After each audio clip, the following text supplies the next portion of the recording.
Ensuite, nous allons rester dans l'auto-édition avec le deuxième livre dont je voudrais vous parler, puisqu'il s'agit de Horrible Prophétie par Victoria Martin. Horrible Prophétie donc est le premier tome d'une série mais sous forme de nouvelles, puisque je préfère le préciser, ce premier tome ne fait qu'une 40aine de pages.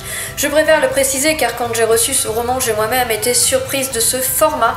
Ceci étant, j'en ai discuté un petit peu avec l'auteur qui me disait que le tome 2 en comporterait beaucoup plus puisque a priori il frôlerait les 180 pages. Nous sommes donc ici résolument dans un monde de dark fantasy, dans une ville où la foire d'automne va approcher, mais soudain au port, un bateau fantôme va arriver.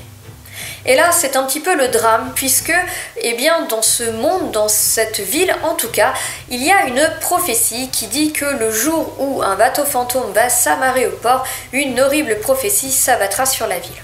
Et il semblerait que cette prophétie se réalise puisque très vite des meurtres horribles vont sillonner le village et les habitants vont décéder les uns après les autres. Nous allons suivre Lenora qui est une jeune diplômée de l'académie de magie qui elle va devoir faire face en direct à l'un de ces meurtres et cela va perturber la jeune femme à jamais.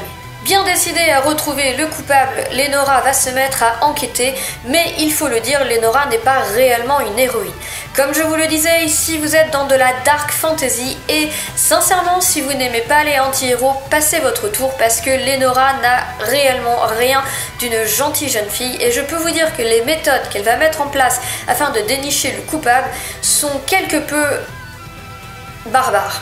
Alors non, en effet, la diplomatie et la gentillesse ne sont pas des qualités prépondérantes chez la jeune femme. Je dois avouer que malgré quelques défauts dans ce tome, j'ai assez apprécié puisque en fait finalement cette histoire est assez originale dans le sens où nous suivons tout de même rarement des héroïnes qui n'ont que peu de qualité. Alors certes le but de Lenora est honorable puisqu'elle veut retrouver finalement le coupable de ces meurtres, mais il faut tout de même avouer que les méthodes qu'elle met en place sont franchement assez horribles.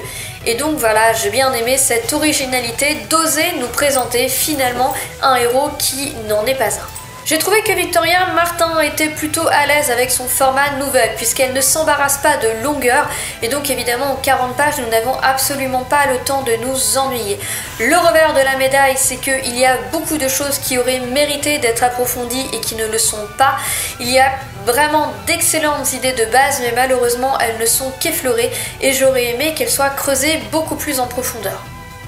Ce qui me rassure, c'est qu'elle me dit que le tome 2 comporte donc beaucoup plus de pages et je pense que l'auteur ayant pris de la maturité puisqu'elle me disait avoir commencé ce tome 1 à 16 ans, eh bien je pense qu'en effet nous pourrons avoir quelque chose de plus abouti dans la suite et donc je vais me plonger dans cette suite afin de découvrir finalement 1. les aventures de Lenora et 2. eh bien la nouvelle plume de cet auteur.